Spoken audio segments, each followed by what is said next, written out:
Hello and welcome to the great footy debate from round 10. I'm AJ and we got Daz and Smithy alongside me. Smithy, let's go to your highlight for the weekend, mate. Yeah, my highlight of the week, obviously with the Indigenous round going on, we saw a lot of great scenes before the game, but my personal favourite was the Richmond Footy Club and the way they did theirs. Not only did the Indigenous listed players get involved in the dance before the game, but the whole selected team got involved in some way, which I thought was just an outstanding show of solidarity and a really touching moment for the club to put forward before their game. So I thought that was fantastic personally.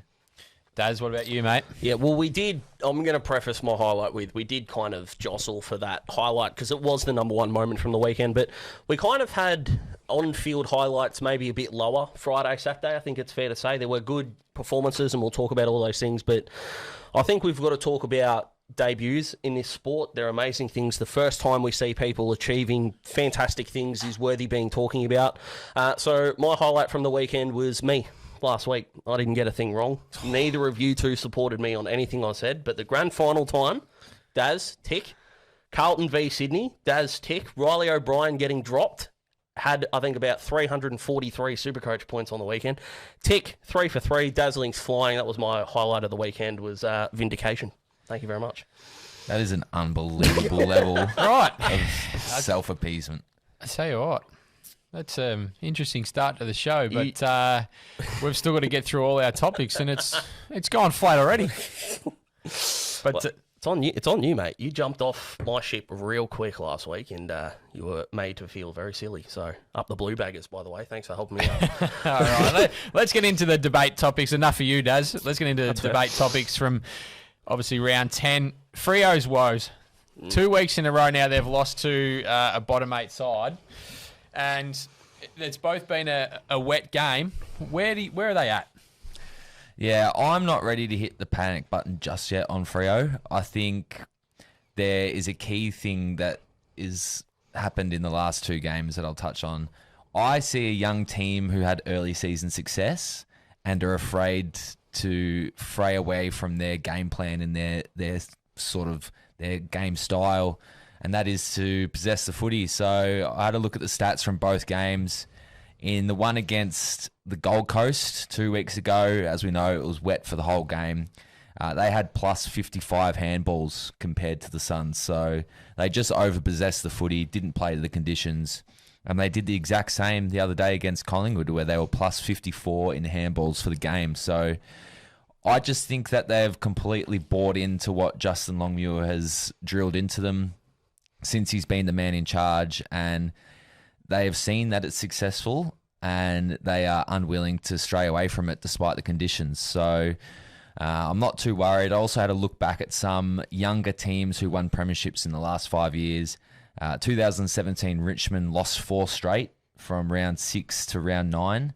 And also, we look at last year with Melbourne, they lost to Adelaide in round 10, I think it was, when they were 9-0, and Adelaide were down the bottom of the ladder. So probably shouldn't have lost that game. I think it was the deliberate out of bounds decision. It was a contentious decision, but if you're 9-0, you shouldn't be losing to a bottom 4 side. So the pattern is the pattern is that good sides can have a slip up and they can bounce back at the point end of the year, which I think they can.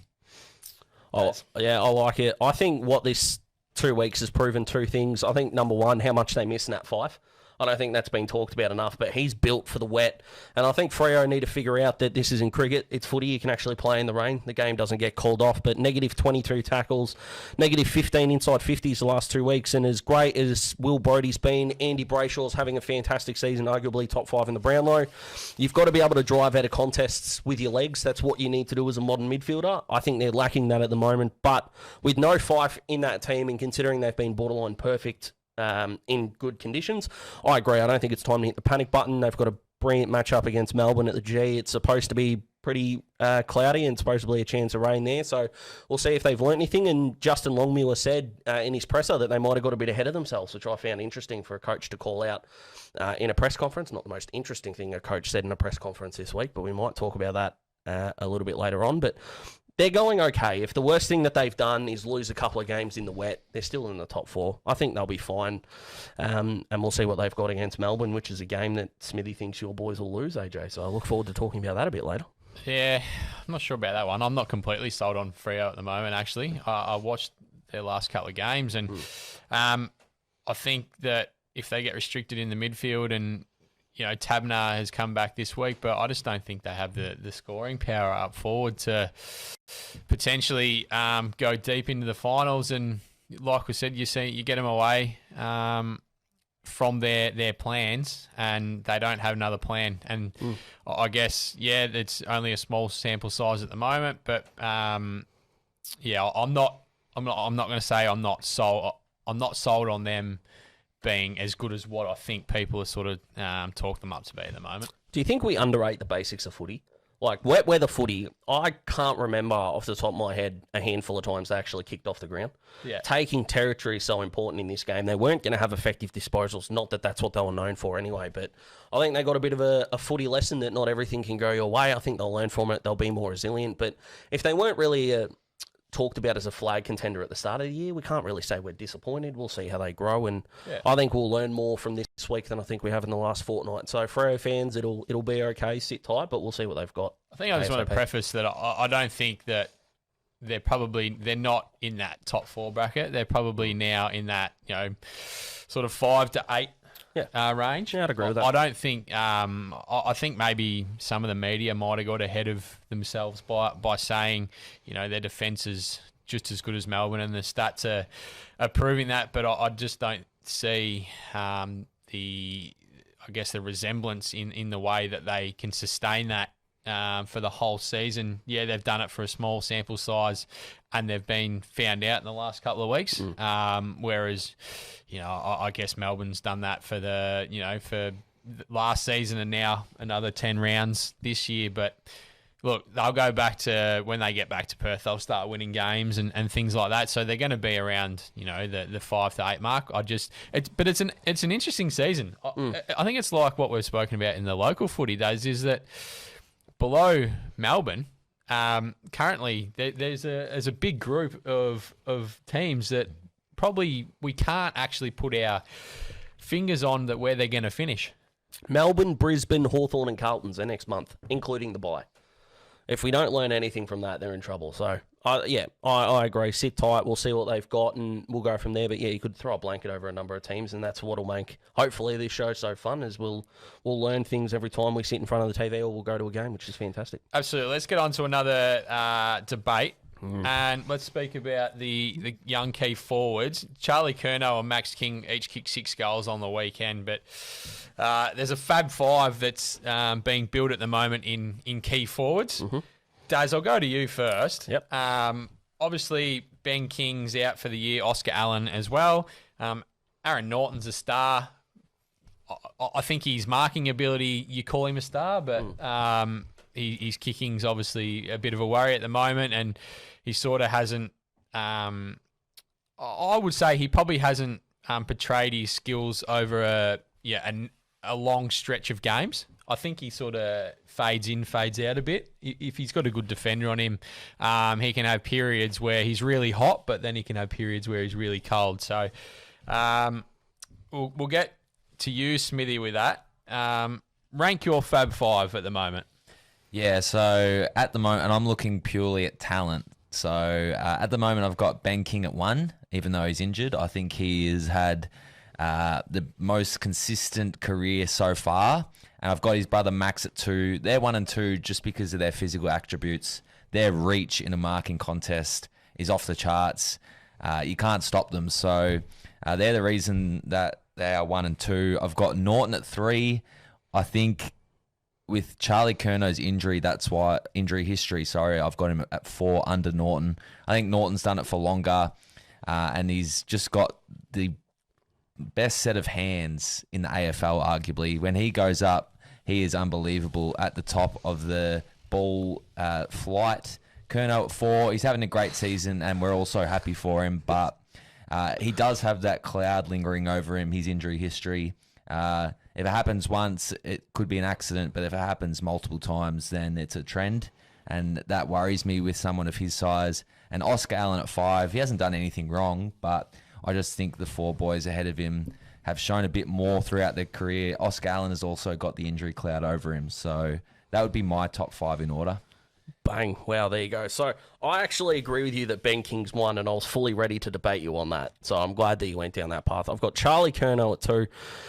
It's a weird thing for 5 players to have in common apart from their positions, but they've all had injuries. Norton had injury in his draft year. The Bulldogs took him as a centre-half back. They'd probably clone him at the moment to put him at centre-half forward and centre-half back. But I think Ben King 1, Charlie Curnow 2. I've got Max King at 3. I agree with you. I think the self-belief in his talent is only growing, and I think he's got more room to grow. I think Norton's a star, but every time he jumps, Aaron Norton, I'm fully expecting him to break his leg. He throws himself at everything, and I don't think he's currently learnt how to safely land, and he's got a bit of that Travis Cloak-itis in that swing with his foot, and then he's pushing a lot of balls right as well. So I think he's got a good mountain to improve on, but it's a bloody good group when you've got Aaron Norton at 4, and I agree with you, Oscar Allen at 5 has done nothing wrong, but the injury history, as we've heard, but Oscar Allen's injuries now has been delayed twice, so he's got told 4 to 6, we then got told 6 to 8, then we get told the season. Now, we know the season's probably for the mid-season draft, but that's probably lingered a bit longer. But a star in himself and probably one of the forgotten players in the competition. But the agreement of Ben King at 1 is something I'm pretty happy with. What about you, mate?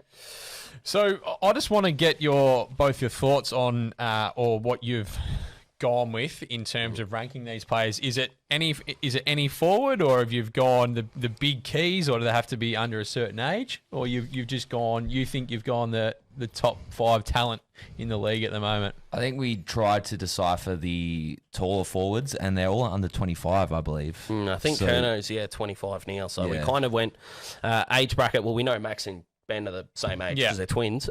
Norton and Allen, I think, were the same or a year off in the draft as well. And Curnow's kind of been left behind because of the injuries. He basically missed 2 years. So all of their careers essentially have spanned from the same sort of spot. So I know there are tall forwards that we've left out there. You know, you look at like Lynch, who's currently up there, although he did his hammy and stuff like that. But I think this Fab Five, for the next decade, I think these 5 are going to lead the charge in terms of key forwards. So we thought that would be the group to put together. All right. Well, I reckon I would take out Oscar Allen.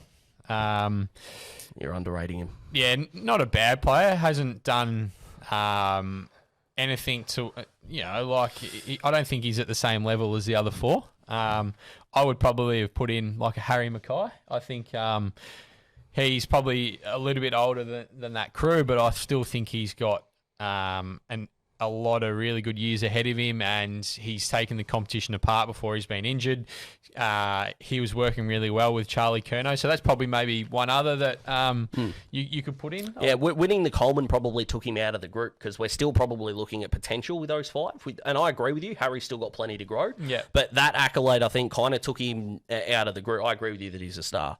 But we're talking about none of these 5 have actually really won anything yet. So I think we're kind of waiting on the talent group. But Harry's a star, and someone chucked a cheeky tenner on him to win the Coleman before round 1 last year. So that was a very handy payout. So Harry, I'll love you forever for that. It's not another bit of self-indulgence. It's is this the day show? I was going to say, this I'll is tell you becoming what, at the moment, it might be. If any of you boys want to jump on board, I'm more than happy to have you on. Goodness me. No, well, I think you're right with those 5. They are going to be stars. Like you said, I think if Aaron Norton, clears his kicking technique up a fair bit, then I think he would probably go to number 1. The way that he does things in the air is incredible, and I think, he does flash in and out at the moment, but that's probably brought down, I guess. Like, people don't rate him as highly because he doesn't kick those big bags like the others do. Yeah. The others potentially, like a Charlie Curnow or a King, they do kick their 5 and 6 multiple times throughout the year, whereas Norton probably has 12 really good marks, and then he might kick 3 goals 4 or things like that. If he can get to getting the 5 goals 2, or maybe like a 4-goal 2 game rather than having the points outweighing the goals, I think that's when people will really start talking about him as probably the number 1 key forward in the competition. Yeah, I'd agree with that. 100%. I agree with that as well. Because you're right, his ability to go up and mark the footy is unmatched in the AFL. So it's definitely a massive advantage for him. But I'll tell you what it does do and why I think we're in almost a renaissance of really, really good footy is we're telling our key defenders, our centre-half-backs and our full-backs, you better stand back shoulder and defend for your life. Like we've seen Darcy Moore get caught out. But you look at Sam Collins played Aaron Norton magnificently on the weekend. Jacob Wiedering's going to be an All-Australian for years to come for the same thing, Harris Andrews. So for all the young defenders out there that might want to intercept, awesome, but you better be able to stand back shoulder and stop your opponent because good luck stopping them for the next 10 years. Bit of conjecture about the way Sam Collins played Aaron Norton. Oh, come on, Bevo. Bevo has lost the plot, I reckon. Yeah, he's just that. And he's Chopper your must. coach. Yeah, I shouldn't be saying that. No, on yeah, the I platform, think, should I? yeah. Oh boy, Caleb Daniel, he wouldn't be liking it. But come on, like, did you see the vision that AFL.com.au put out of Collins on Norton? There wasn't Didn't one. do anything wrong. There wasn't one free kick there. And I'll tell you what there was. Norton grabbing his jumper 2 or 3 times in that extended vision as well. So, But I do love Bevo coming out and batting for his players because as a player, it would just give you so much, faith in what he believes. So I do like that he comes out and bats for his players. well, and psychologically what it does is it tells the umpires, hey, keep an eye on this. And then and then we're going to get more Tiki Touchwood freeze out of it. So I think he might kick a bag this week. Norton. I'm going to go off topic here. Oh boy. Give me one player that isn't on this list or is coming into the competition now that could potentially be in that list in 2 to 3 years. I'll give you Jai Miss from Fremantle. Oh, His debut was unbelievable. And the one thing he's got that maybe an Aaron Norton doesn't is he kicks straight when he gets a chance. So he's got, if he can beef up a little bit over the next few years, I think he's going to be a seriously good player. I'm going to go with Nick Larkey, and the only reason he's not in this list is he's got B-grade midfielders kicking him the ball. If he had the delivery of a Norton from the Bulldogs, if you put Larkey in the forward line with McRae, Bontempelli, Bailey Smith kicking it to him, Nick Larkey would not only be on this list, but he'd probably be arguably top 3. So I kind of feel for Suva for a bit, but if North lose him, they're in big trouble. So big fan of Suva. He took Jacob Wiedering apart, kicked 7 at Marvel last year, and if he was in a better side, he'd be on the list for sure. Absolutely. Let's have a look at the state news from around the grounds. Southport skipper Jacob Dawson is leading the VFL coaches. Votes by 20. Yeah, I'd give him the award. Now we're just about there. That's insane. He's effectively got 2 buys now to just you can sit around and do what you like because that's an amazing start. It's pretty crazy numbers so far. That's a serious effort. That is just consistency personified. So great effort by him. Port Melbourne first franchise to play 500 VFL games, and they had a win against the Bullants, and I'm sure they'll be pretty proud of that one. Yeah, absolutely. And I think Gary Ayres, who's obviously not there at the moment, but I think they had a post-game moment with Ayresy, I heard, which would have been a really nice message from the players, their last premiership coach, I think. Someone will correct me in the somewhere if I'm wrong about that. But he was. But Ayrsy's been spectacular, and it's just a picture of consistency for that club that have churned out quality players, whether they've made it at AFL level or not. So huge congrats to them. In the SANFL, there was the Russell Ebert tribute match, which Port defeated West Adelaide by 24 points. A big name in the SANFL. Yeah, good to see Port get over the top in that one. Obviously, Russell Ebert, so well documented about how brilliant he was, and that club was just a powerhouse, and he was one of the main cogs in it being so good. So good to see them get the points there. Absolutely. And the Waffle Oz Kickers does. This is brilliant. Yeah. So they raised money for the for a Children's Cancer Association with a superheroes Super Oz Kick round. And I know this has been driven by all the adults and all the amazing work that these volunteers do, but to put something as beautiful and pure as Auskick is, as kids start this wonderful journey of footy and helping raise money for those that can't do Auskick at the moment because they're going through their own battles. I mean, you just want to take your hat off, and we've got so much to complain about in the AFL at the moment. You could arguably say it's things like this that we need to bring to the fray. So to everyone that's put that together, a huge congratulations, and I'm sure a huge thank you from the WA public. Absolutely, and just looking at the Waffle, there's 3 teams there currently, 4-1. That's West Perth, East Fremantle, and Claremont, and there's a couple of other teams who are 2 and 3. And then obviously West Coast down the bottom. You feel sorry for the West Coast team in that waffle competition, don't you? Yeah. Who are only really having maybe 2 or 3 listed players playing. Yeah, it's a huge disadvantage, and they'd be so used to having that influx of AFL talent coming through, and to not have that, it leaves them pretty short. And we've seen the damage it's had on their AFL side this year. So, it's sort of one of those seasons where you just throw it in the bin and look forward to next season, really. Patrick Naish is the only West Coast player to play every game this year. He wasn't on their list on March 1st. And the season started mid-March. So, extraordinary. And you feel for the players that have done the right things. We know there are some West Coast players that didn't, and we don't need to touch on that. But for the ones that are giving it their all, I agree. You probably just get through the year, get the experience that you need, and rebound from there, which they'll probably do. They're a proud club, so they'll be all right. Beautiful. Now we're going to head to a break, and we'll be back just in a second. Dreaming of a cold beer poured straight from the tap? Tar Barrel Brewery and Distillery, located on Watt Road in Mornington, is open Wednesday to Sunday, offering craft beers and spirits produced on site, with local wines and cocktails also available. Come down and enjoy one of their famous wood-fired pizzas in the beer garden. A local taste experience. Tar Barrel Brewery and Distillery, the spirit of local. tarbarrel.com.au, a station sponsor. Here at Bridgestone Select, it's our job to keep you moving with the right advice. A great range of products and service you can count on. So when it comes to tyres, When it comes to auto care, Come to Bridgestone Select for service that moves you.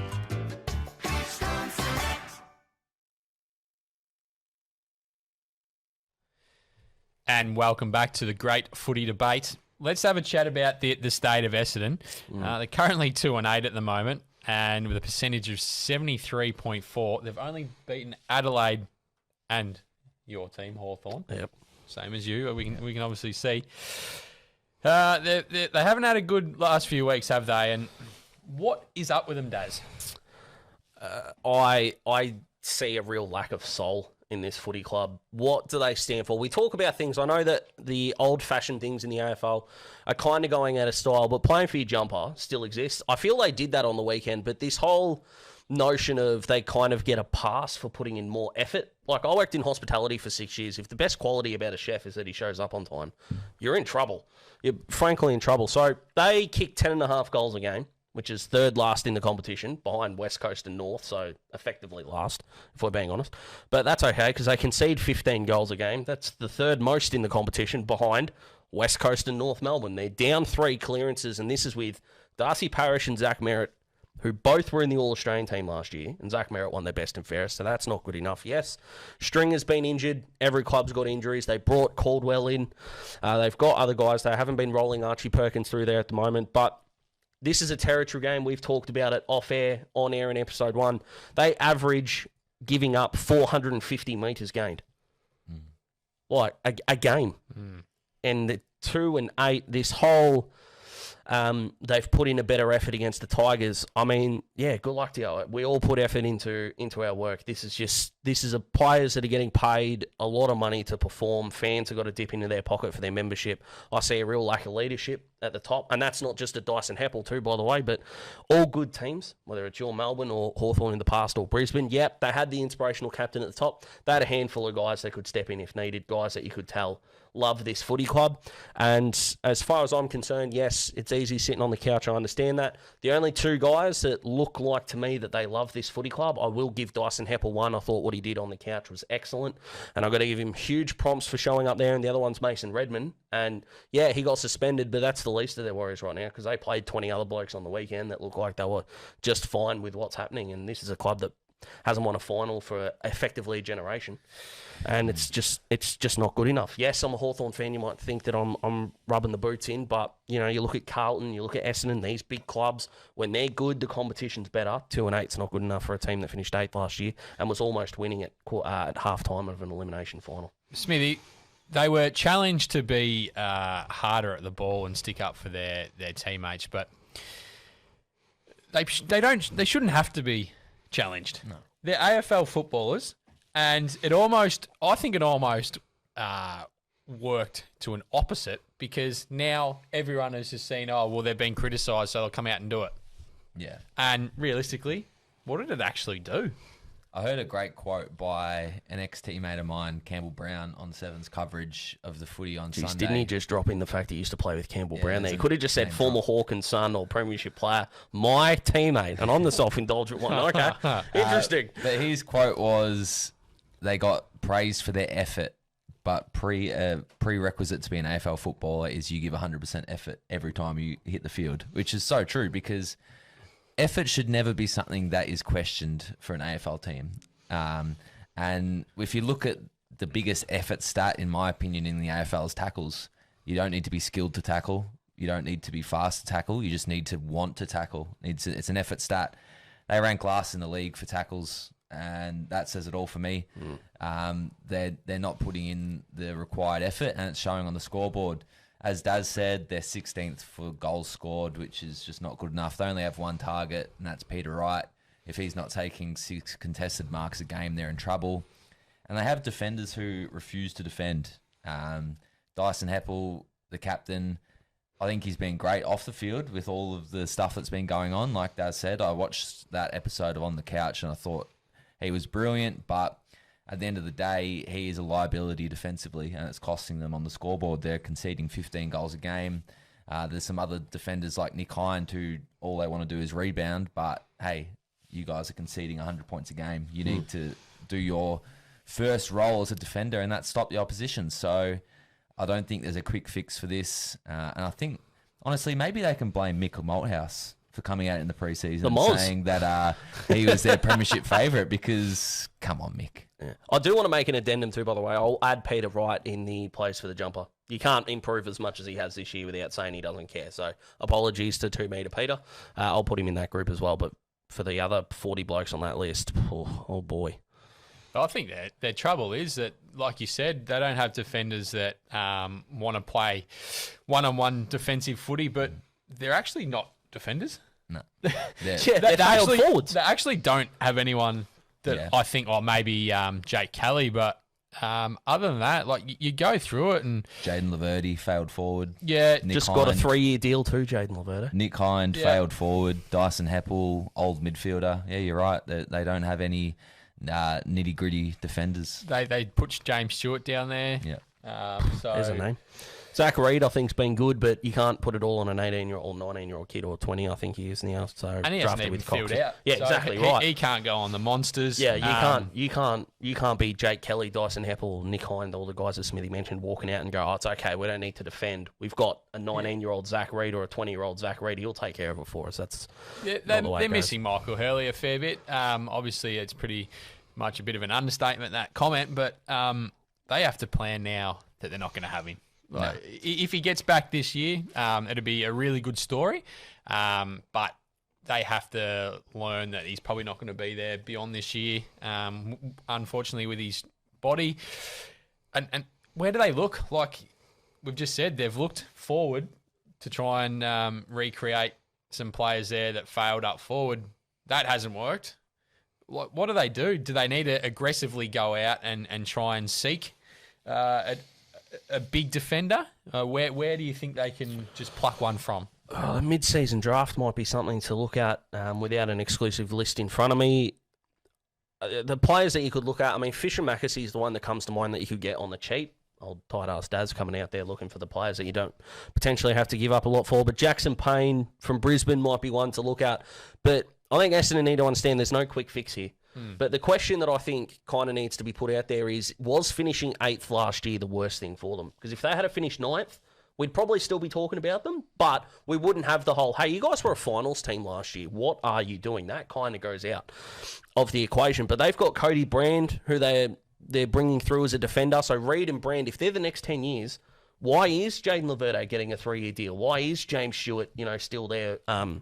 I know Michael Hurley's got to be there to go from there. And then, of course, they're struggling up forward. So Wright and Jones, I'm with you on there. They need a third tall. Stringer hasn't been fit. What can go wrong has gone wrong for the Bombers this year. But Adrian Dodoro's been there for a long time. This is his most important off-season. If they can't get this right, they're in big, big, big trouble for a long time. And I think North and West Coast are going to help them escape a lot of criticism. Do you think the sudden retirement of Tipper is actually going to be a bigger story for the Essendon on-field than what we're actually thinking about currently. I personally think it is because when he plays well and his pressure, and he usually kicks those 2 to 3 goals, whereas literally now, if he was under Peter Wright's feet, in Peter Wright's form at the moment, that brings him into being one of the most dangerous small forwards in the competition. But obviously he's not going to be out there.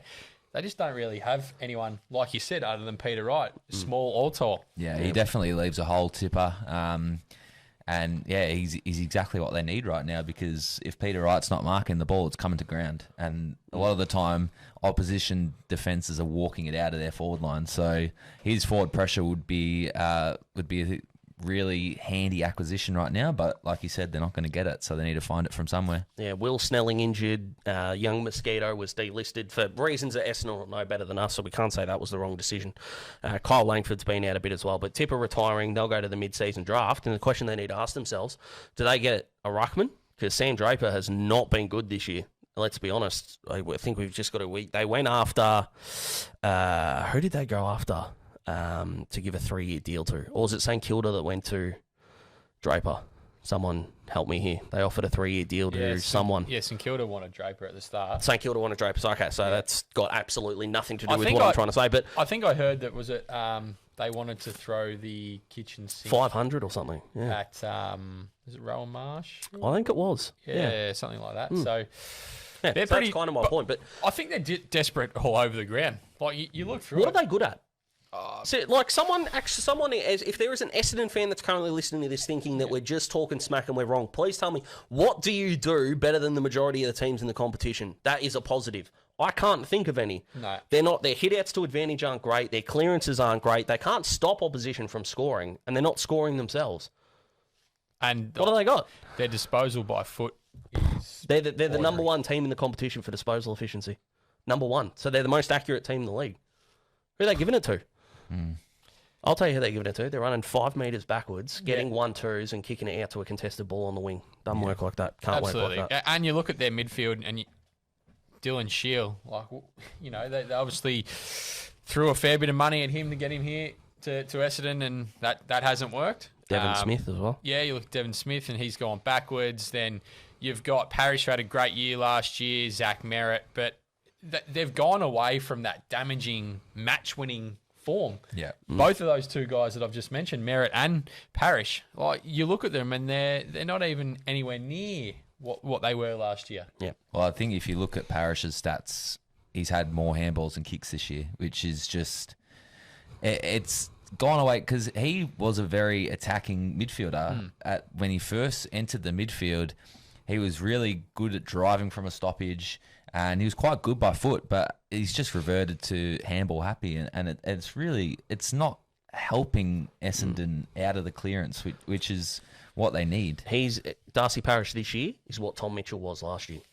Gets the ball better than most players in the competition. Yeah. His first look, now, Smithy and I, probably more than most because we're Hawthorn supporters, have been frustrated at Titch in the past. Handballing the ball is fine. Tom Mitchell had 25 handballs on the weekend, but the reason why he was probably second best on the ground is because he handballed forward. And you're a link in the chain rather than, all right, I've got my handball, you figure it out. Like, where are you going to go with the ball? Absolutely. A midfield stoppage is like a game of chess. Yep. It's all well and good knowing where your piece is going to move, but if you don't know where the blokes around you are going to go either, you're in real big trouble. So they need almost a complete overhaul of brand. They need a complete overhaul of effort. I honestly don't think this is going to be a quick fix for the Bombers at all, and it's all about who they bring in next, and it's going to be easy to bring in players like they were with the mid-season draft and the end of the year. So as far as teams that need to nail the draft, Essendon are probably number 2 behind North, if we're being honest. The only shining light for Essendon this year has been Nick Martin. Well, Yeah.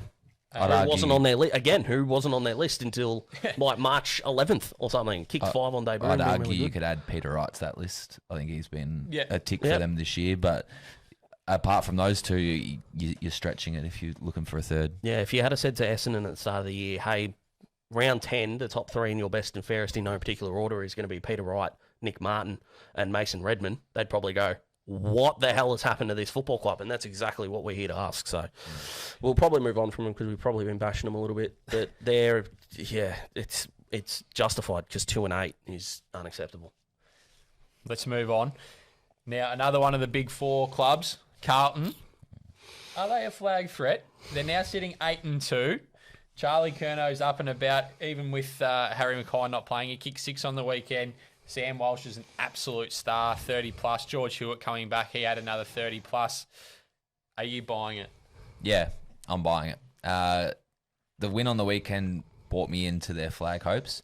If they can beat Sydney with no Harry Mackay, who's arguably in their top 3 for most important players, yeah, I'm in. They average just under 400 disposals per game, which is clearly the front runner in the league. So they get the ball, they hold the ball really effectively, and it's easy to win games when you can limit the amount of time your opponent has the footy, because it lets them, well, it lets you set up your defense and it lets you be a high scoring team.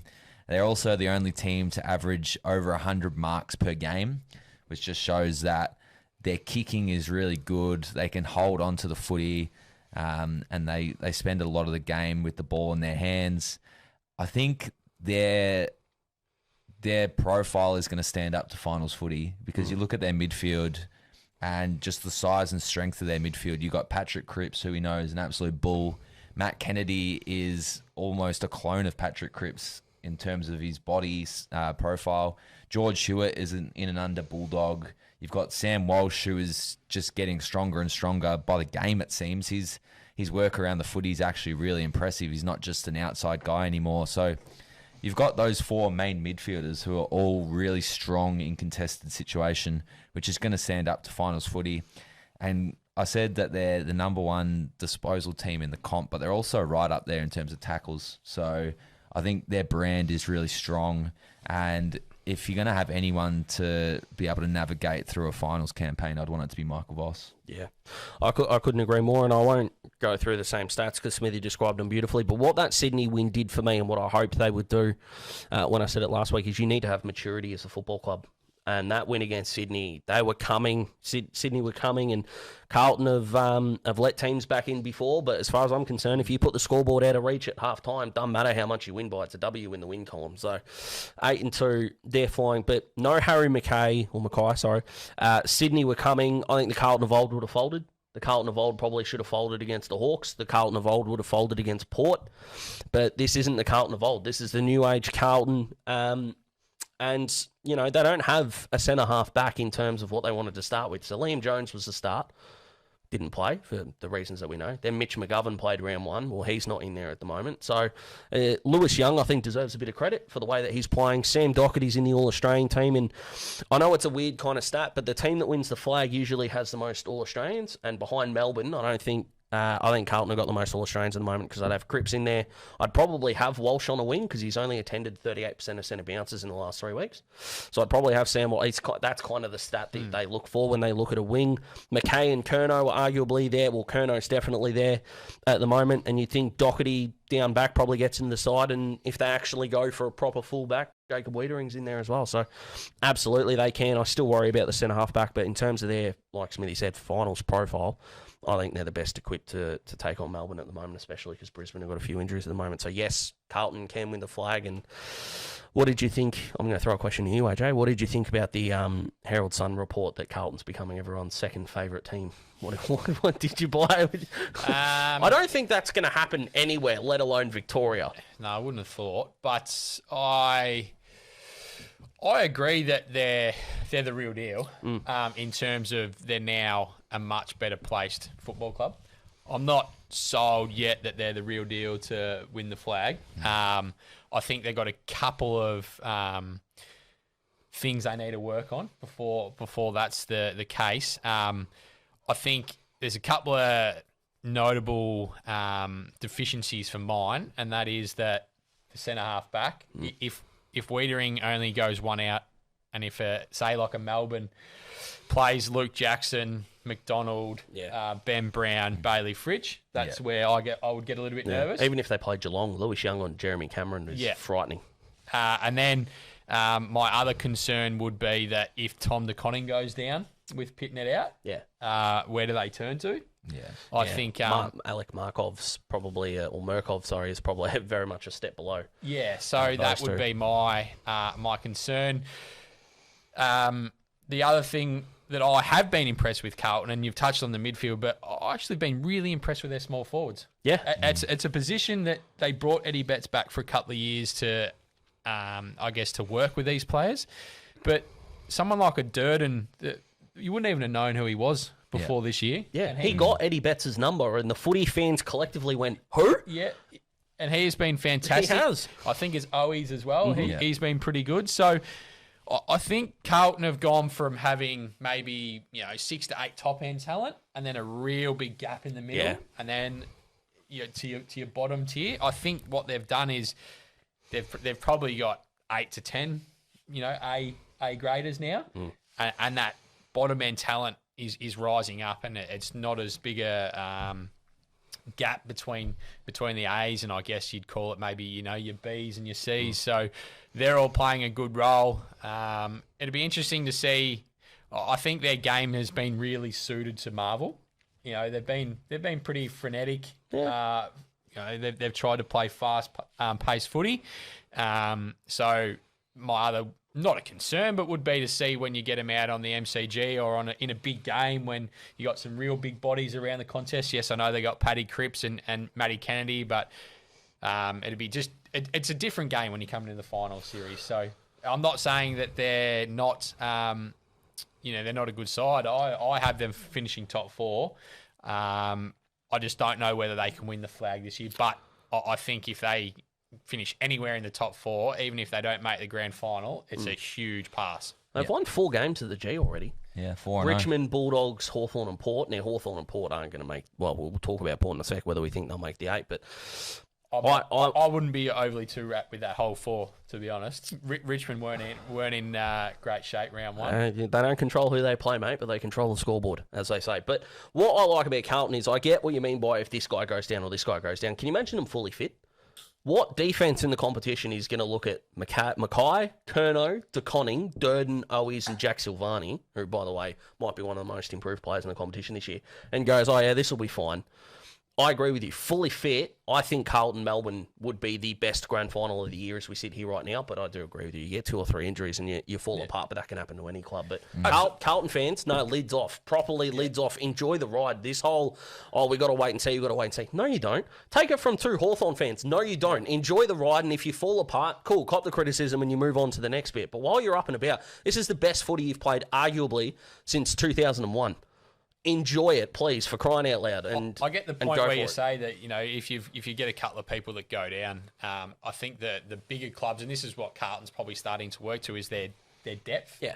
He's getting better. I wouldn't say it's fantastic. I don't want to bang on to Melbourne, too much, but like you look at their VFL side, and you've got guys that would come into a lot of the AFL teams. Like Jake Malchin came in this week. You've got Luke Dunstan.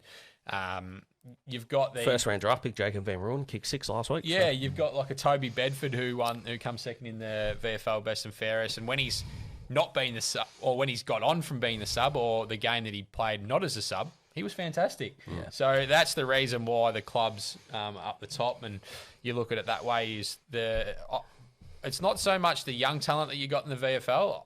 I like it that you look at it that you've got guys who still are like 25 to maybe 29, that if they were to be brought in, they would play the role, and not just play the role, but actually be able to take that role and turn it into something that they can do for a number of weeks, not just maybe come in for 1 week or not. Like you look at Mitch Brown, he dominates the VFL. And he could come in and play a role for a couple of weeks in Melbourne, but probably doesn't stay in the side.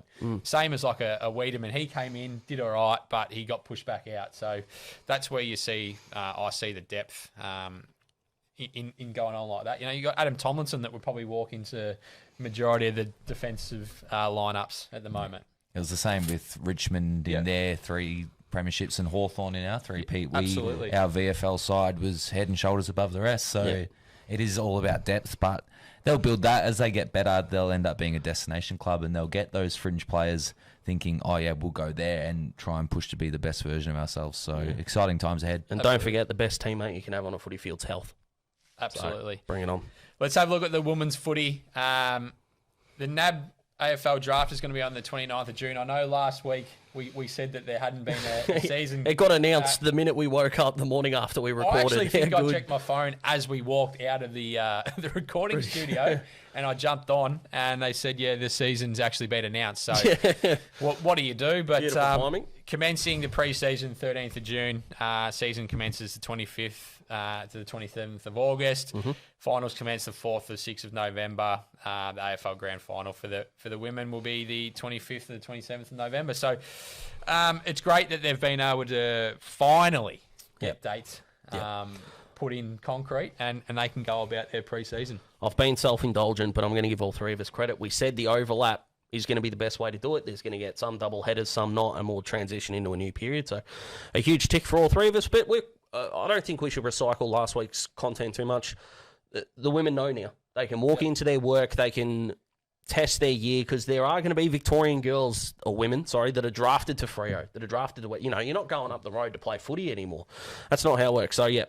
Huge kudos. Yep, the AFL, they got it done. Awesome. The new CBA as well with all their magnificent new wages. The AFLW deserve all of it. And if you're not that pumped for the AFLW, well, keep it to yourself and watch your cricket over the off-season. It's that simple. I like the story of Darcy Vescio working for Carlton. Yeah. And what she does for the whole football club, and then she's able to go and put on the navy blue jumper on the weekend. So I know that, everyone's different. You can't work in a sporting club. You might not be trained, or you might not want to do that. We've got the nurses, teachers, things like that. But I just love the fact that Darcy Vescio works for the footy club. She's able to be there, train, and pull on the navy blue jumper on the weekend.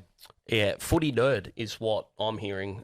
Everything about what Darcy says. So it's a fantastic weapon that they've got. You can't really teach footy IQ in anyone, no matter who they are. Yep. So hats off to Carlton, and there'll be more people than Darcy out there, and those roles will open up as the CBA grows. So Carlton are probably ahead of their time there, and Darcy's definitely ahead of the ledger there. So congratulations to her and to all the women out there. And this competition's only going to get better and better. And the Hawks VFLW going very beautifully. If I can drop that in at the end, they're flying. Absolutely.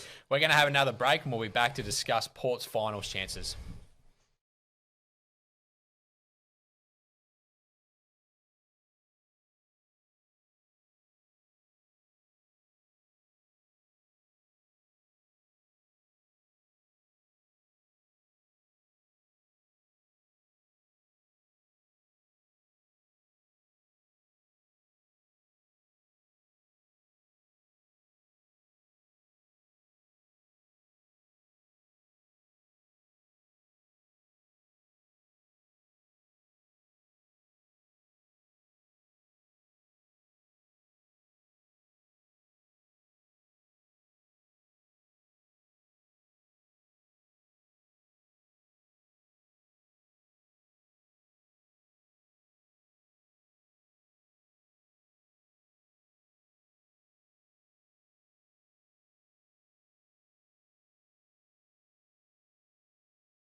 Yep.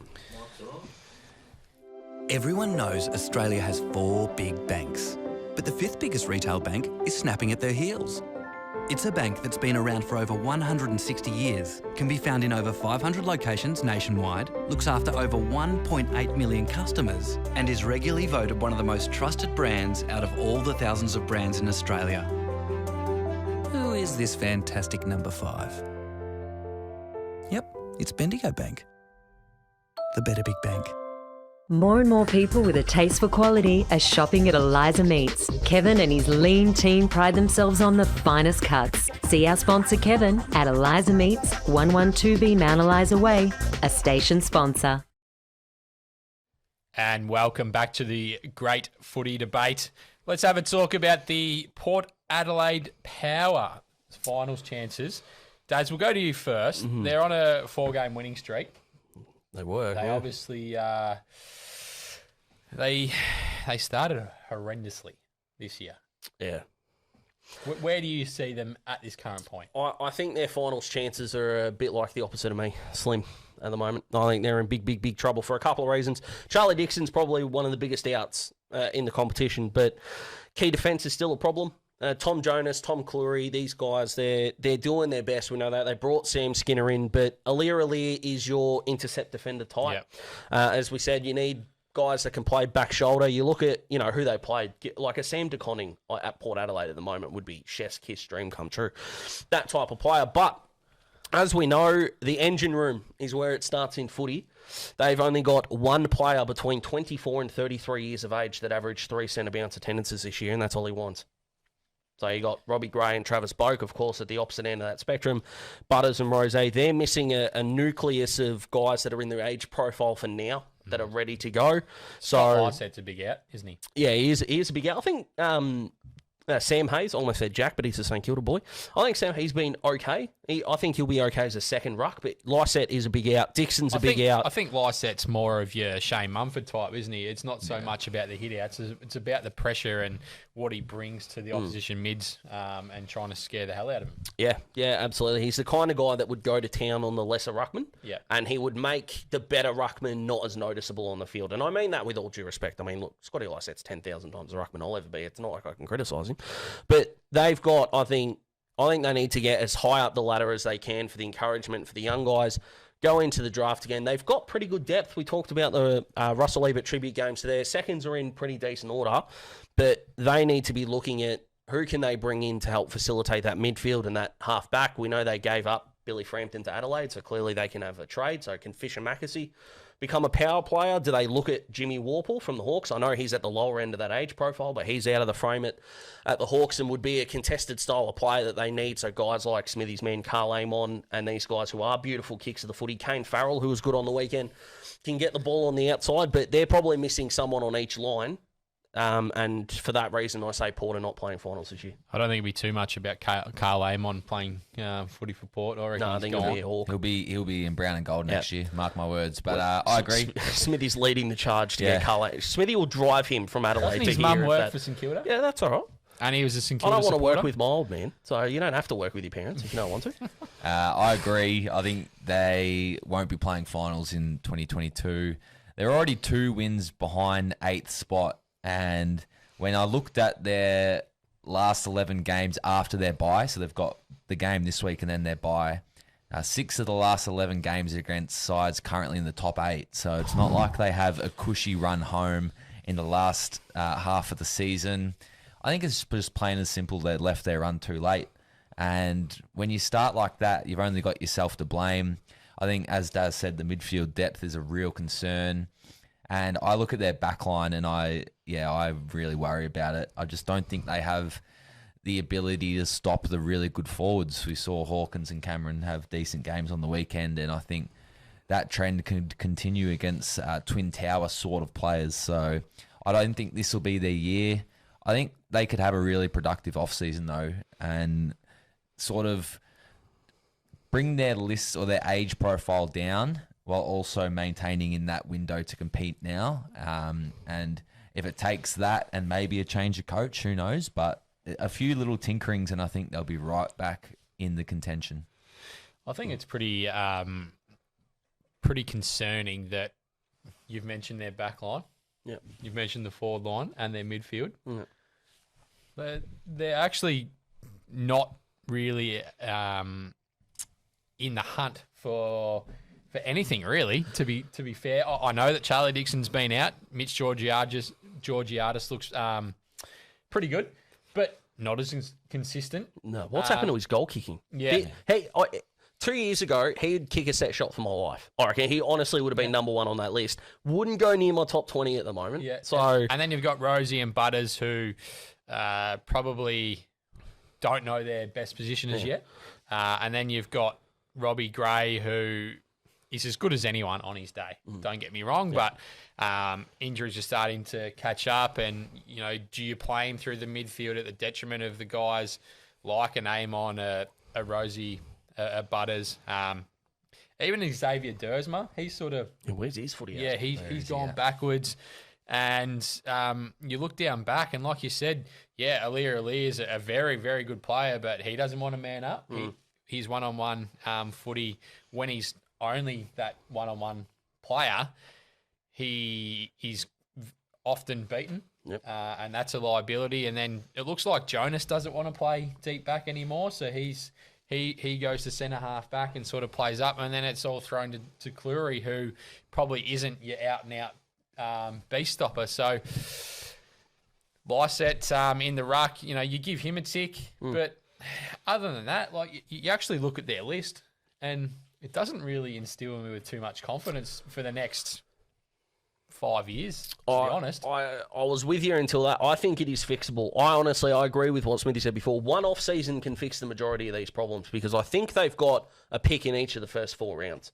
So hypothetically, if you want to get the experienced guys in, because going directly to more and more kids is, I think, neglecting Grey Boak. I don't think Stevie Motlop will be there next year, so the experienced guys are looking at Grey Boak. But that second round pick, can you get an extra third from Hawthorn, send the second and get Jimmy Warple? If you're asking Port Adelaide, would you rather Jimmy Warple now, and I'm just going to use him because he's in the right age bracket, would you rather Jimmy Warple or take the punt on pick, say 28? You take Jimmy Warple. I know he's in bad form at the moment, but he's one of best and fair, so you take that. Would you go to Adelaide for a third round pick, one of the thirds, maybe the Hawthorn one, give it to Adelaide for Fisher Mackesy? Well, there you go. There's your stopper and defence. There's an extra midfield piece, and you'd probably have Charlie Dixon back fully fit with Georgiades and Marshall and Rosie and these guys coming through. It is fixable with an off-season. Is it fixable with Ken? I don't know. He's kind of suffering from Leon Cameronitis at the moment. He's spent so long in the job without a flag. I'm a believer that if you can't win a flag in 8 years, I'm not saying you need to not coach again, but just move them on. If you're, again, I can only relate it to the experiences that I've had, but if I want to win a Michelin star and my head chef can't do it in 8 years, surely you need to look at getting a new head chef in if you're still going for the same goal. And the goal is always a flag. So I think Ken would coach again if it wasn't with Port. But if they kind of bottom out, if they're 2 or 3 games out of the 8, I'd 100% load up with younger talent. I'd probably neglect the draft this year because they've done so well in the last 3 drafts and go again. But they need a midfielder, they need a defender. Get Charlie Dixon back, like you said. Get Scotty Lycett in the ruck and go again. I think they can do it, but geez, they'd love to have Vossi in the chair right now, wouldn't they? But I'll tell you what, you say you get Charlie Dixon back, but it's not often that he plays every game every year. Hasn't kicked 50 goals in a year yet, Charlie. But then you look at it like, yes, Todd Marshall is starting to come out, but with his talents. But is he someone that you can rely on to be that damaging forward? I'm saying no. Then you look down back. You said that maybe get a McCasey in, but is that what they need? I don't think so. Well, if you're looking at homegrown talent, throw buckets at Brennan Cox from Freo. I think you need someone that's probably. I know they've gone for Sam Skinner, and he had a really good year in the SANFL, but I think they need someone that's probably played 6 to 8 years in the AFL to just lock down that fullback. Yeah. Because I often see Trent McKenzie playing at fullback. Yeah. And when he used to play on Hawkins. And he has to go to Grillers, and he gets absolutely monstered, and I feel sorry for him because his biggest weapon is his foot. Kicking the footy, yeah. But he kick at 80. But he gets put to like a Tom Hawkins, and he has to stay with him the whole night. Yeah. You look at someone like a Daniel Rich at Brisbane with his shoe and what the damage he can do. But then the thing is with like a Tom Jonas, a Lear, a Tom Cleary, like they've all been around for so long, and it makes me worried that it's really starting to open up the scoring against them. And I think Travis Boak is, if he had played in Victoria, he would be talked about as in the top echelon of midfielders. Yeah. Robbie Gray, same thing. I think if he had been playing in a Victorian side, like the things that he does, he doesn't need to have 30 possessions. No. When the ball and the game is on the line, the amount of times that he has delivered for that football club is incredible. Well, is he their best player ever? Do you have Gray or Treadray? I would say that Robbie Gray would probably be better than Treadray. But at worst, he's second, and you'd say Boak's third? Yeah, I probably. think That's your top three. There's your top three there. Pick your order. Whatever order you want to go in. So, but we're at a stage now where Port Adelaide have got two of their three best players since the club started in '97 on their list right now that are probably not going to be a part of the next premiership team. Well, they won't be. No, they're definitely not. I mean, Boak's aging like fine wine at the moment. I think Boak plays on. I think Gray's. I think he's had too many soft tissue injuries now. And his knees, sort of giving him some grief. So I think that's probably, he's had a fantastic career, and I think the hard decision has to be made probably with him. And like you said, I don't think Steve Motlop will be there. And to be honest, they've got so many of these guys that have so much talent, but like, where are they at? Like last year when Lockie Jones came in, he was meant to be the next big thing. But he's been all right. I don't think... Yeah, he's been all right, but like, has he been as good as what he was talked up to be? I don't think so. The opportunities he's probably had is that he hasn't been able to do... he's probably had too big a task. Like Darcy Byrne-Jones a couple of years ago was All-Australian. And where's he gone to? Yeah. You look at Carl Amon. Yeah. Like, if he walked into another footy club right now... Bounce. Be in all of them. He would be, the ball distributor going forward because of his foot skills. Yep. But you look at it now, where's he at? Like I don't see these guys having clearly defined roles at the moment or knowing what they need to do. I just think that I agree. I think probably Ken's time is up. Not for the fact that I think he's been a bad coach. Yeah, I just think anyone that thinks that Ken Hinkley can't coach, I think is ridiculous and wrong. I just think it's time that he needs another challenge. And you look at what Michael Voss has done, and he's gone to another footy club. Yeah, and I just think that's the way to go. And you kind of let go a few of the older guys. I was pretty surprised that they actually let go Jared Leanett last year. I thought he could potentially have done something down back, and they probably should have let go a couple of older guys and done that. But we'll see where they go after the year. Biggest question mark for me is Xavier Dersma. Yeah. So he was the pick plus Ryan Burton from Hawthorn that they got for Chad Wingard. And at the time, everyone was sort of giving Hawthorn a little bit of stick for it because Chad wasn't in the best of form. But considering Burton's got soft tissue injury history, although he's been good this year, and Dersma's getting dropped, that's actually looking like a worse trade than it is. But I think a lot of the onus needs to go on Xavier Dersma. Like, is the concussion really like a massive problem? And if it is, what can we do to fix it? That you can't criticise someone that's been concussed. Like, you wouldn't say Paddy McCartan's been a bust. He's been unlucky. Yeah. That's just the way it is. But if he's fine in that way, then we need to ask where his footy's at. He is the most concerning one for me. You just mentioned Paddy McCartan then. He would be ideal for Port Adelaide. Yeah, wouldn't he? It would be handy, yeah. They need a monster down back. Yep. And they just don't have it. Yep. Yep, that's what they need. But they're not playing finals, I don't think, this year. Now, let's get on to the Indigenous jumpers. I mentioned last week, I think it was, that a friend of mine actually designed the Carlton jersey. And she did a fantastic job, and her great-grandfather, or great-great-grandfather, was Sir Doug Nicholls. Yep. So I've been in contact with her, and we're going to get her on this week for a chat. And, like I said, a magnificent honour for her, and... there were some sensational jumpers out there. Yeah. I was very happy with the Melbourne one. And I love the fact that majority of them went to the long sleeves. Max Gawn went the long... Is he the tallest long sleever you reckon we've seen? He'd have to be up there, He'd have to be. Who else? I can't think of another ruckman that would have worn long sleeves. Yeah.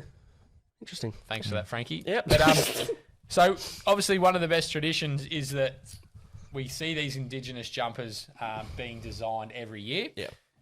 Smithy, I'm going to go to you, mate, first. Best one. All of them were great, but my favourite was Melbourne. Yep, my favourite was Melbourne. Just the amount of detail that went into that jersey and the look of it. And as you said, I'm a sucker for a long sleeve, and that long sleeve was unbelievable. So, Melbourne, and no one can change my mind. Daz? I'm not here to change your mind. I think I'm going to give some apologies first to Port, Adelaide, Gold Coast, and Carlton, who Port were my second choice. Yeah, so I agree with Ports you were on that. magnificent on a minimalistic level.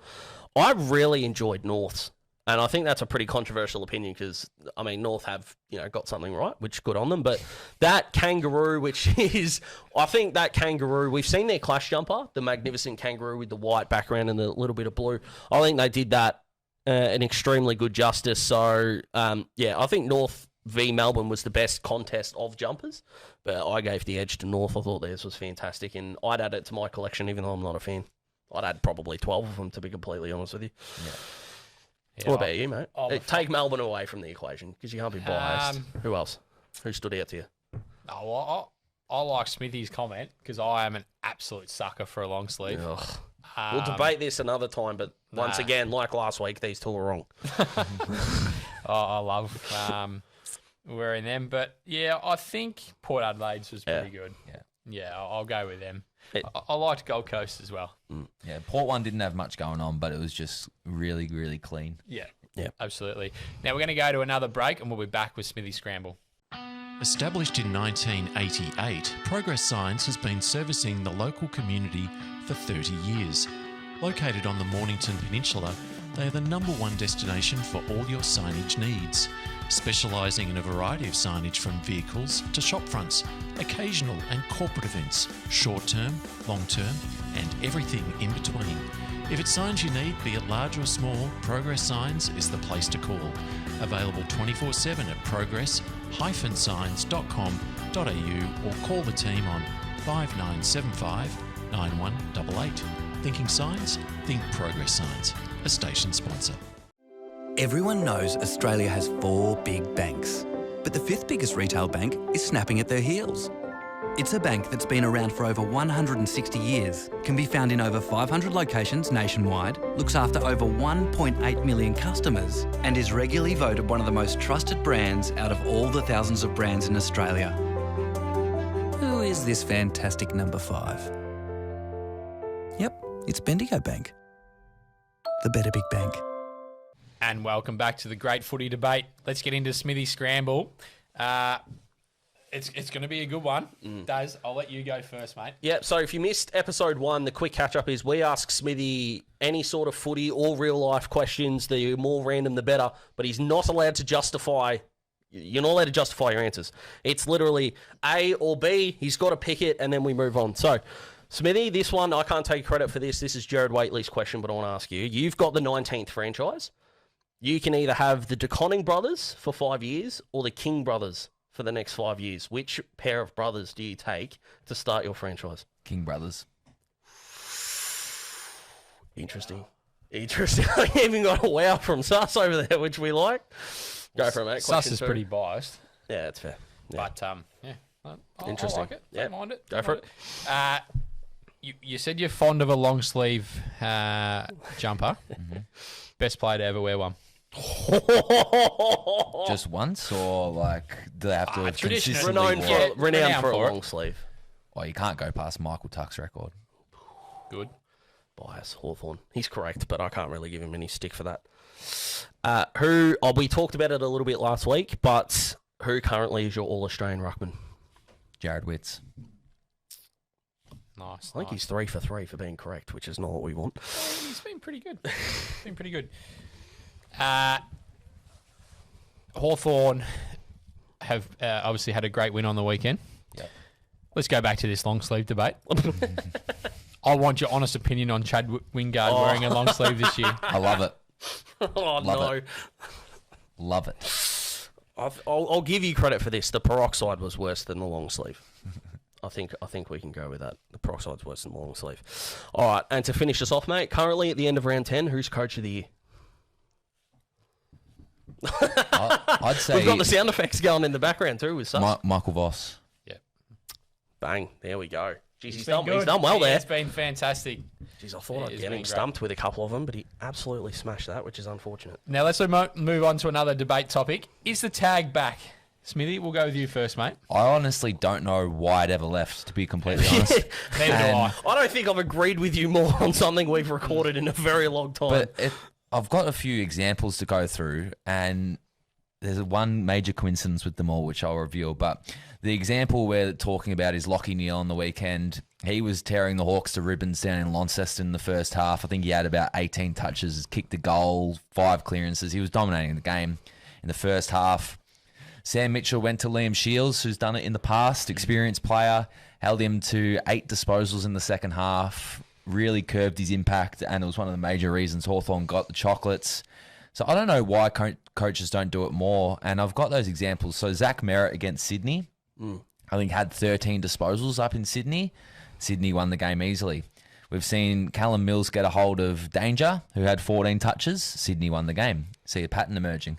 Tom Mitchell in Launceston. Again, Callum Mills doing the job. Hawthorn were up at halftime quite comfortably. Sydney sent Callum Mills to Tom Mitchell in the second half, and the Swans won the game. Took Miller's been tagged out of the game a few times. Gold Coast's most important player. They lost all those games. So every single major midfielder who has been given a tag, their team has lost the game. It's not a fluke. It's a pattern. It's a trend. If you can cull the opposition's best midfielder, you are a better chance at winning games. And in such a cutthroat industry that is coaching, if you are not using a tool to make your team better, it's really silly in my opinion. So the tag should be back in vogue. Yeah, I agree. The only tag that you could say was in a losing game was Finn McGuinness on Ed Langdon, but that was the closest anyone's been to Melbourne all year. So you'd almost argue that's a success in and of itself. So at the 9th minute mark of the second quarter, Lachie Neale had 14 disposals. The next highest Lion was Jared Lyons, ironically, on 8. Yeah. He had 11 touches since. Only 4 of them were effective, and only 4 of them were score involvements, with 3 of them being behinds, which is not really his fault, but I thought I'd throw that in there. I agree. This whole it takes something away from your midfield is a ridiculous notion, because if you're tagging, Shields or Neale, okay, then the centre bounce is 2v2 midfielders, not 3v3. Still even. That's just basic math right there. I agree. Bring the tag back. Matt DeBoer's done it fantastically. I know fans had a problem with, Ryan Crowley in the past in the way that he went about it. But as far as I'm concerned, if you don't believe that your 3 midfielders can beat the 3 other midfielders in the contest, and as much as I love the Hawks, Newcombe, Mitchell, who wasn't really in the centre bounce, but Newcombe, Mitchell and Nash up against Neale, Lyons and McCluggage, I mean, come on. Not every Hawks fan will tell you that one of those groups is way better than the other. So getting Shields in there on Neale, you're turning it into Nash, who's 197 centimetres, and John Newcombe, who would surely get the 3 Brownlow votes for how dominated his performance was against Lyons, who was good, McCluggage, who was good, but as soon as Neale got tagged, the Hawks got on top. Can't be a coincidence. Bring the tag back, for crying out loud. I agree. That's all I'm going to say with that one. That's weird that all 3 of us agree. We'll stop doing that. Now, is Bazlenka the top dog? Now He's averaging 33 disposals, and I'll shoot it to you, Smithy. Do you think he is? I know we're not going to agree on this one. But right now, Bailey Smith is the Bulldogs' best player. And in our notes, Daz labelled him as a marketing tool, which I think is pretty disrespectful considering he leads the team in these categories. Disposals. Yeah, well, hang on. Before you keep going, I didn't mean that's all that he brings. I'm saying that when you, he'll be on the memberships, he'll be in the ads, he's in the KO ads now. That is something that he brings to the table. He's not just a marketing tool, he's a star. As you would be. Yeah, exactly With a right. ring like that, and obviously the mullet. Yeah, he's definitely a great marketing tool. He's a god amongst mortals. Let's be honest. But that's what was said on the sheet. But he leads the team in disposals, kicks, inside 50s, uncontested disposals, meters gained, and he's equal first for goal assists. They are some pretty damning numbers, to be completely honest. His impact and damage per disposal outweigh his higher profile teammates, in my opinion. And I know that the likes of Bontempelli, McRae, Liberatore, Dunkley, at this stage, they have had better careers than Bailey Smith, and they have better profiles in terms of their career. But right now, if I was amongst the women, they don't. Well, you might be right there. But right now, if I was choosing one Bulldogs midfielder to put onto my team's list, it'd be Bailey Smith. And it's not particularly close. So I want to clarify this before I give you all the reasons that Smithy's wrong. So are we doing this schoolyard style? All the Bulldogs players are lined up against the wall. You're picking one, so you've got to pick one in the draft. You're taking Bailey Smith. Correct. That's ridiculous. So the Dogs haven't been in great form. Their last 2 weeks, they've had 2 really good wins against the Pies and now the Suns. The Bont... Okay. But I don't care who you win. You got to win in this league. Bontempelli was the best player in both those games. He had 26 against the Pies. I think he had 29 on the weekend. He's kicked goals in all of them. This man continues, both on and off this show, to criminally underrate Jackson McRae. And frankly, I'm sick. You would have Bailey Smith above Jackson McRae. Yeah. The man who leads them for centre bounce attendances.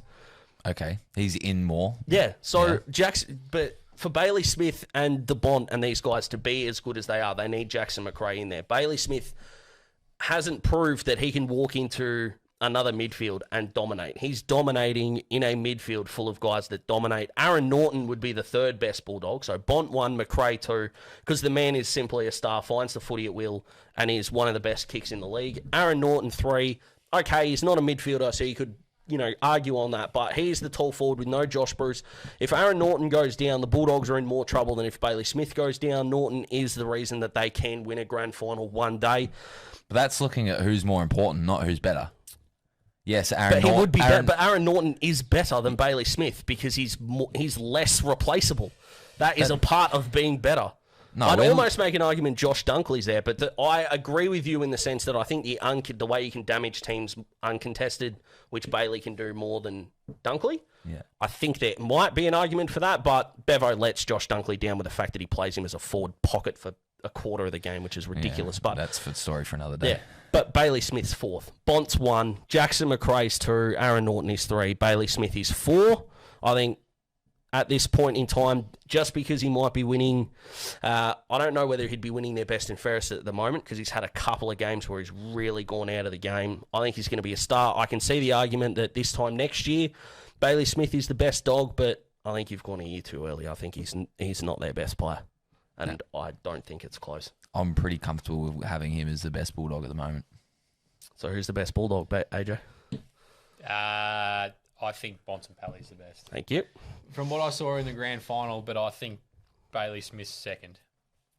Okay, interesting. Yeah. So if Norton goes down, that'd be more shit than a Werribee Duck. Yeah. So... Yeah. Yeah. But take nothing away. I mean, how good? It's actually kind of an indictment on the Bulldogs that we can say, the Bont. Let's put Bailey Smith 2nd for the sake of this conversation. So Bont, Bailey Smith. They've got McRae, Norton, Dunkley, Dale, Treloar. Caleb Daniel, Adam Treloar, Tom Liberatore, and they're not in the 8. Yeah, It's a conversation for another day, but that's actually not okay as far as talent pool goes. I think they miss a trick by not playing Bontempelli at centre half forward for longer. Can I give you a question like I would for Smithy Scramble? Absolutely. I probably should ask it here. If Luke Beveridge doesn't win the 2016 Premiership, is he a good coach? I don't think he would be as highly regarded. No, not, and I don't know if he would. Interesting. That's kind of the ending that I wanted to put because I agree with you. I genuinely think that there would be a lot. I think that a Premiership may buy him too much time, and I think the Bulldogs don't really have the right to walk in and say to Bevo, what's going on right now isn't working and we need to change this because he can go, we've won 2 flags in our history and one of them's because of me, so pipe down. I like the fact that he backs his players. I like that about him. Yeah. I just think that, they probably need to play a couple of players in different positions at the moment. Obviously, they've got Norton. Bruce has been out injured, but could you imagine Bontempelli playing centre half forward for the majority of the game? Look at what Nick Rewalt used to do. It'd be crazy. Well, Bont's not Nick Rewalt. No. And Bailey Smith, by the way, has kicked 4-9 for the year. That's Hugh McCluggage style numbers. If Bontempelli went to centre half forward, he could have a serious impact. And they're probably the most, I would say, equipped midfield. Oh, to cover him. Yeah, to cover him, yeah. But yet... Yeah, do you know why? Because Jackson McRae's in there. Well, I think you look at it, though, but you've got those guys, and I think the most underrated player at the Bulldogs is Tom Liberatore. what he does around the clearances is phenomenal. Yeah. But yet, and these sort of guys don't get recognised. And a bit like Tom Mitchell, and you spoke about it before, he's a handballer. Yep. But I tell you what, if you didn't have him at the bottom of the pack handballing it out, Strife. so I don't like the fact that people say, oh, he's had 10 handballs to 5 kicks, because it should be on, is it an effective handball? Yep. Has it made the play, Is it a score has it involvement? made How the many play metres go gained? forward? Yep. Yeah. And I think agree. that's what like a Tom Mitchell does under the pack. You know, same as like a bit like a Tom Liberatore does around the contest as well. They handball it out to the guys like Bonds and Pally and Smith who are more damaging. So I'll half concede. At worst, we'll put Baz third. But I think first is... I can see you being right 12 months from now. But as of right now, I can't believe you've been sucked into recency bias. As someone that, for Smithy, because he's done it to me in all sports, I'm a sucker for it in the NFL, as he'll knows. We have our own podcast that we do that for. I'm absolutely a sucker for recency bias. I just can't believe he's gone down that road. 12 months too soon. I see Bonds and Pally. If it just could be a little bit different, and we probably never even thought about this. If he went to centre half back, No, stop it. he could be. No, he couldn't. He could be one of the best no, he centre couldn't. half backs. No, he couldn't. That you would No, see. he'd want to intercept. We would be sitting here saying that he can't play back shoulder. But centre half back, you can get away with it a bit more. I think if he's set up from centre half back, he could be. Flat note, move on. He could be crazy.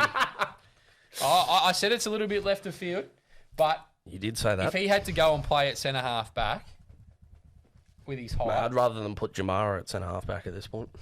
see, if you're going to throw stuff up like that, seriously. Well, they're playing Sam Darcy as a centre half back in the VFL. Well, Buku Karmas would be at centre half back at the moment if they didn't have Josh Bruce out. So, yeah, I think we went wildly off topic.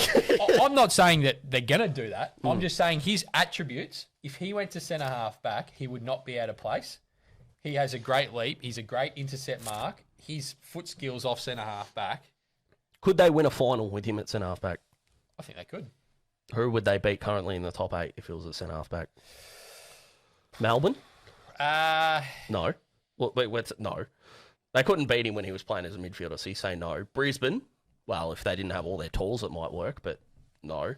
Carlton? No. Is he going to play on Charlie, Harry, or TDK? You'd say no. St Kilda? Is he going to play on Ryder, Marshall? The thing is, though, like if he went to centre half back, he could play on Kerno.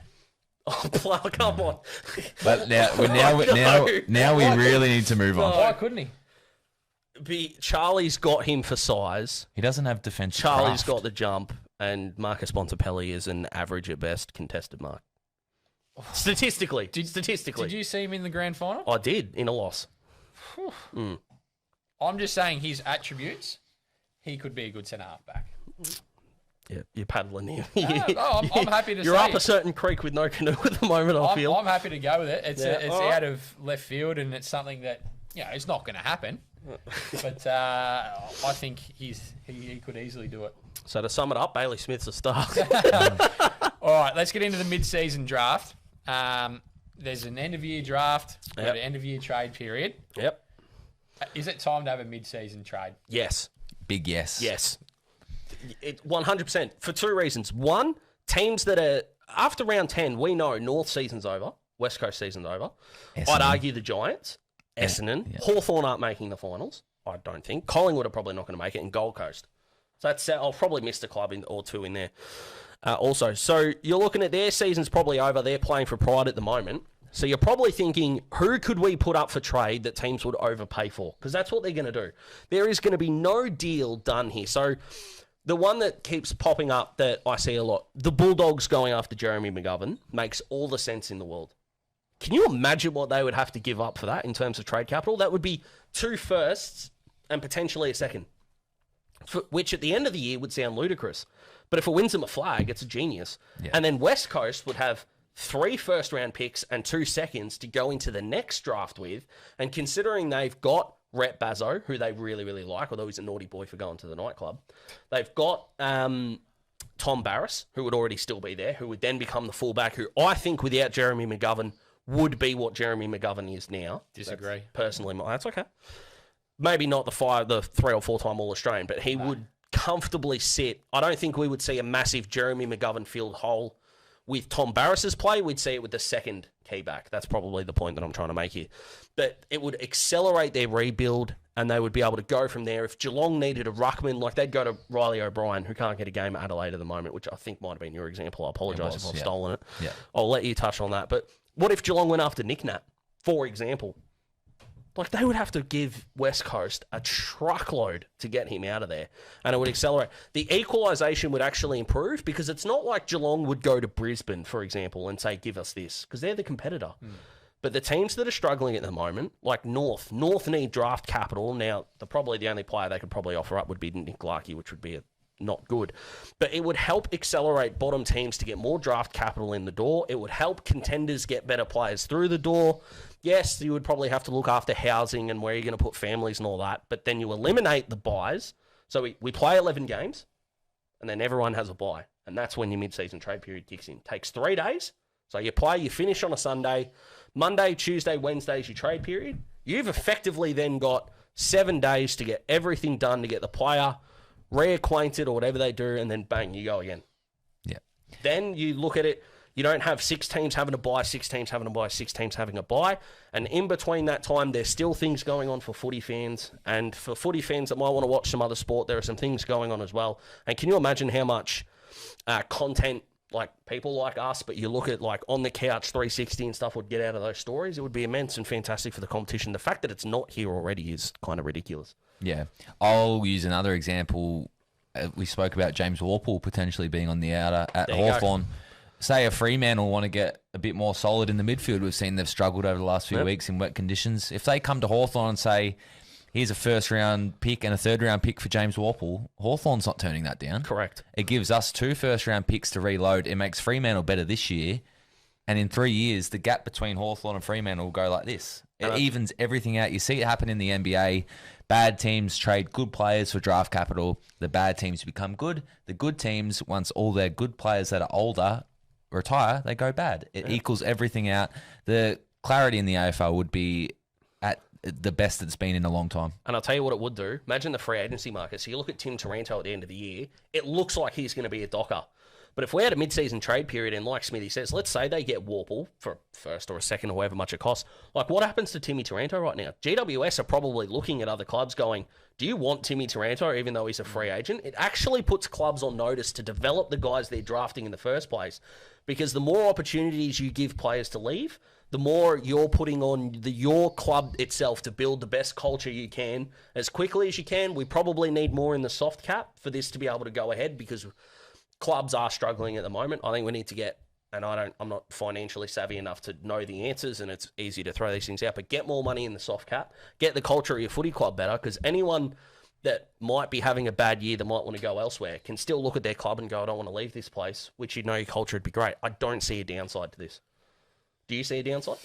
No, I don't see a downside. I think it's a bit of a, not a cop-out, but when they say that, your family has to relocate and it's really hard these days, I think we've seen it in the bubble in the last couple of years that, people acclimatise. They go there for, you're only going to go there for a minimum of 11 weeks. So I think the club would be able to look after that player and their family for 11 weeks and then decide what's going to happen. So I think that's probably not the issue. I like the fact, I was actually going to bring it up, like GWS, they've got a lot of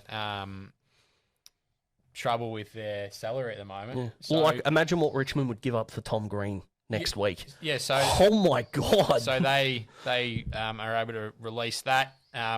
You look at maybe like a Brisbane, they desperately need a key forward at the moment with Danaher out, also McStay. Hipwood's just come back off an ACL, so does that help them? And then you look at maybe like a Gold Coast at the moment. They've done pretty well with Casbolt and Marbio Chol up forward. Do they look for maybe a more seasoned centre-half back to help Sam Collins? So that's probably something that needs to happen. I think the biggest thing would be the guys that are playing in clubs like a Geelong, like a Melbourne, who are running around in the VFL week in, week out. Like, I think we spoke about it last week, but like a Quinton Narkle.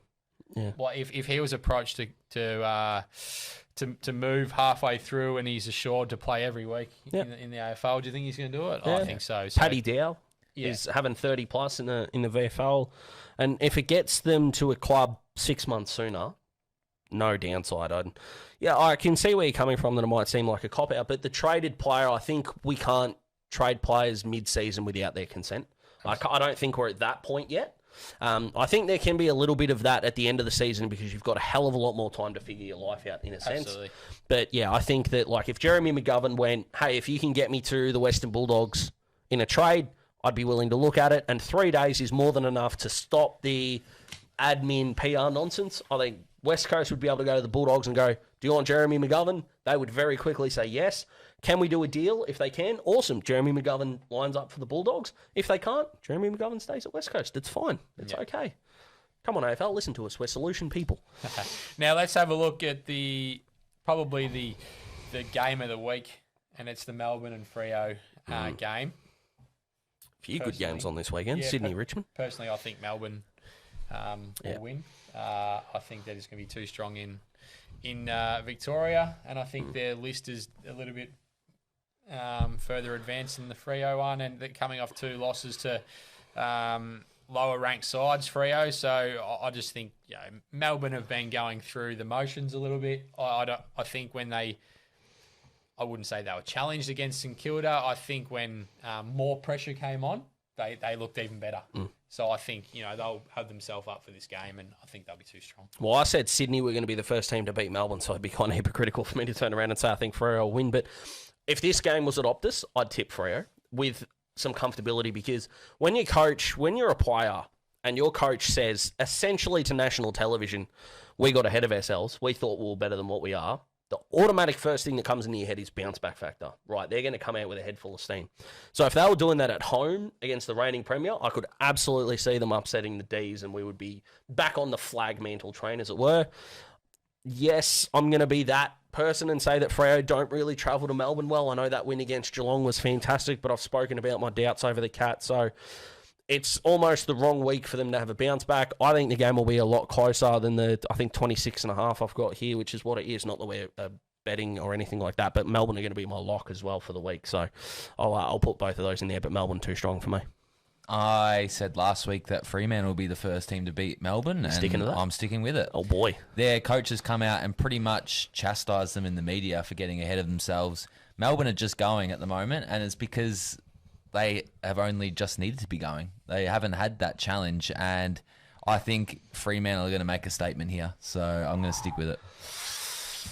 Jeez, I don't mind it. I can see the logic. I can see why. You're and they do have to win. They do have to lose at some point, the Demons. They do. So They do. if Freo surely got to like be a genius if it happens. Sure, Freo would hopefully, and I think they would as a professional footy organisation, would be looking at it going, why not us?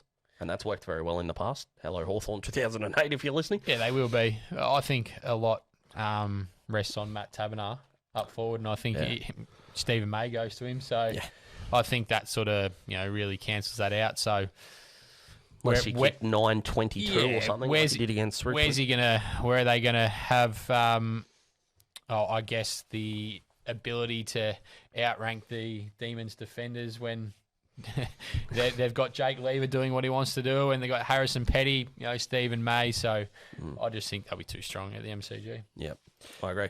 Well, what about your lock for the weekend? So a team that has to win. Now you can't pick a team that is playing a bottom 4 side, because that's too easy. It'd be really easy because we just rotate whoever's playing North or West Coast. No offense, North or West Coast, but come on, let's be realistic here. So I don't know if you've got the fixture off the top of your head. I haven't got it off the top of my head, but throw out a few games where what you think. Sydney, Richmond. Are you confident enough in one of those? Hawthorn played Gold Coast at Darwin. That's supposed to be wet too, which is going to be interesting. We know how the games in Darwin go. Gold Coast are my lock. Yeah? Yeah, Gold Coast will beat us in Darwin. We don't have a ruckman to go against Wits. The conditions are going to suit them, and I feel like Hawthorn sort of play to their opposition. So we'll rise to a really good side, and then we'll have a down day against a lower side. So I think Gold Coast will beat us. Bang, there we go. I've actually got the fixture here. So Brisbane GWS. You confident in Brisbane? Yeah. So much to lock them? Absolutely. Yeah. All right. Well, that was easy. That's done. Wow. Brisbane it is. That's pretty basic. I wanted to throw something out there that no McCluggage for a month. McStay. All right. Well, it's just they're playing. Trying to be positive. They're playing GWS. Geelong Adelaide at GMHBA. Let's be honest. We can't pick West Coast. Smithy's picked that. St Kilda are playing North. Collingwood Carlton. Are you confident enough to lock Carlton, or do you think Essendon can get it done against Port? Otherwise, we're starting to run out of games. Yeah, I'll just stick with Brisbane. Right, that was worth it, wasn't it? But, yeah, there's some rip snorters this week. I thought you said the fixture was meant to be good. It was good. It's going to be some good games. No, there is no such thing as a boring week of results. There might not be. It could look like a boring slate of games, but you better believe there are going to be some, what the heck moments to come out of it. So the one I'm really looking forward to is Port Adelaide and Essendon, 4:40 or whatever it is on Sunday night. The graveyard shift. Yeah. All right, let's get into some draft watch. Yeah. Liam Reedy from Frankston, the VFL, he's had a couple of clubs inquire about him. He's a ruck forward, 21 years old. He's a 204 centimetre player. Hawthorn, Carlton, Port Adelaide need ruck stocks. What do you think? I think Port are the favourites to pick him up at the moment. Only purely on the case of we don't know Scotty Lycett's future in terms of this year. And Sam Hayes, I think, needs a bit of help. I don't think Todd Marshall can be the second ruckman for the rest of the year. Carlton is probably an insurance policy. The Hawks, I mean, they need a ruck, more than anything at the moment. And it's likely that they'll put Tyler Brockman on the long-term injury list to open up 2 spots. Last time it worked out pretty well for us with John Newcomb and Jackson Callow. So the Hawks will look at him pretty strongly, but the rucks usually go in the mid-season draft because it's 6 months extra of development. We've looked at Jacob Edwards for North, who we haven't seen yet, but Ned Moyle at Gold Coast has been emergency a few times. Murkov, which isn't far away for the Blues. Aiden Begg was a ruckman who's played a little bit for the Pies as well. So these rucks are going to be guys to look out for the teams that really need one. So I'd probably put Carlton third, Port Adelaide maybe tied with Hawthorn for first. I think they both need him more than most. Yeah. What about you, mate? As a Hawks fan, I'd love any ruckman to come through the door, but he sounds like a well-credentialed player to come in and hopefully contribute right away. As a 21-year-old, he'll have a bit more of a mature body, and I'm not saying he'll have the start like Joe Newcomb did, but something like that would be handy. Most tackles for a ruckman on debut or something. That'd be pretty handy. Now, just before we finish, this is our last little thing we'll touch on. Mm-hmm. We had a chat a couple of days ago, and we said, let's chuck in who our top 3 Indigenous players are. And that's obviously when we've watched the football, and we could go back in time. But let's go with 3 off the top of your head who you think come to mind and who you think are the best. So, apologies to all the people that are saying people like the Cracker Brothers or Polly Farmer. Wasn't around to watch them live, so I can only read about the fantastic work that they do. I've got the Bud at 1. He's the best Indigenous player I've seen. We will never see another athlete like him in these modern times. I've got Adam Goods as 2nd. Again, he won a Brownlow as a ruckman. He won a Brownlow as a midfielder, absolute star. And as much as I'd love to put Cyril or Silk as a Hawthorn fan, Andrew McLeod is probably a credentialed finals player, along with Dustin Martin in the competition. I mean, he kicked 7 in a prelim final, 2 Norm Smith medals, and the epitome of silky kind of player, and no one could tackle him, and he was a beautiful kick on both feet. So Andrew McLeod 3rd for me. We don't agree all the time, Daz and I, but I've got the exact same top 3 in order. Andrew McLeod at 3 was one of my favourite players to watch as a kid. Adam Goods was my 1 up until this year. Now I think Buddy's record is just too good to deny. He's the best Indigenous player I've ever seen. It's not often that we all agree. Oh, boy. But, that's the second time tonight. We're not doing it next week. They were the top 3. I think... because we agree. Buddy's clearly number 1. Yeah. Who do we think's unlucky to miss? So Cyril, Eddie Silk, Betts. Eddie Betts. Yeah, Eddie Betts is unlucky. Yeah, I think Eddie's probably one of the next ones. Smithy's a big Byron Pickett I would have fan. loved to have put Byron Pickett in there, but... He's good. I think... Gavin... I didn't get to watch enough of Gavin Wanganeen live, but I've watched the 04 Grand Final a few times, and the man's a freak and a Brownlow medalist, but probably the closest one to my time that I can... that I had to leave off the list, but he was a star, and there's plenty coming through as well that are exciting players. And of course, Anthony McDonald, Tip and Woody from the Tiwi Islands retired this week, so fingers crossed his next chapter is a fantastic one as well. Absolutely. Well, that was episode 2 of the Great Footy Debate. I look forward to getting back into it next week when we see if a few of us or a few of our questions or theories have been put to the test, if we're correct. But it's been great to catch up with you again, Daz. I appreciate it, mate. And Smithy, I hope Bailey Smith goes really well on the weekend because you're going to need some godly performances from the great man. Pencil him in for 35 plus. Beautiful. Thanks, AJ. Cheers.